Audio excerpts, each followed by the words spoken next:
रात का समय था। विशाल अपने दोस्तों के साथ एक पुराने सुनसान गांव में घूमने निकला था। गांव के बीचों बीच एक पुरानी हवेली थी, जिसके बारे में कहा जाता था कि वहां कोई कभी जिंदा वापस नहीं लौटा। हवेली को लेकर कई कहानियां थीं, लेकिन विशाल और उसके दोस्त इन्हें केवल अफवाह मानते थे। उनकी उत्सुकता ने उन्हें उस हवेली की ओर खींच लिया। चांद की मध्यम रोशनी में हवेली का दरवाजा खौफनाक दिख रहा था। दरवाजा धीमे से चरमराया और भारी आवाज के साथ खुल गया। अंदर घुप अंधेरा था, लेकिन दोस्तों ने अपने मोबाइल की टॉर्च से रोशनी करके अंदर कदम रखा।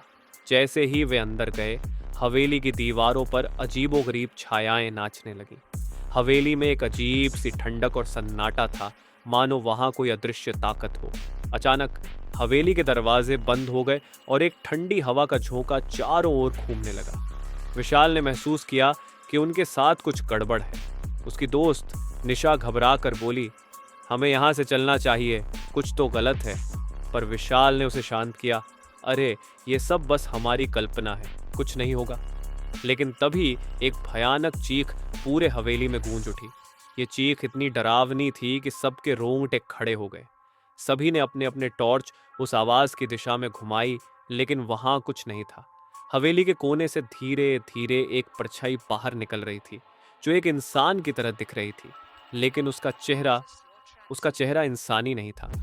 उसकी आंखें गहरे काले गड्ढों की तरह थीं और उसकी मुस्कान ऐसी थी मानो वह उन सब की मौत की घोषणा कर रही हो।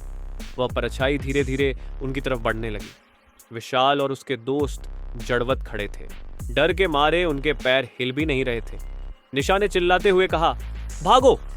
और सब ने दौड़ना शुरू किया। लेकिन हवेली का दरवाजा अब बंद हो चुका था।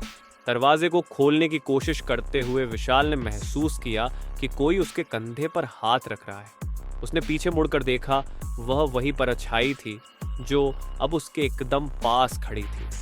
उसकी आवाज फुसफुसाते हुए आई, तुम्हारा आना तय था, अब तुम कभी यहां से जा नहीं पाओगे।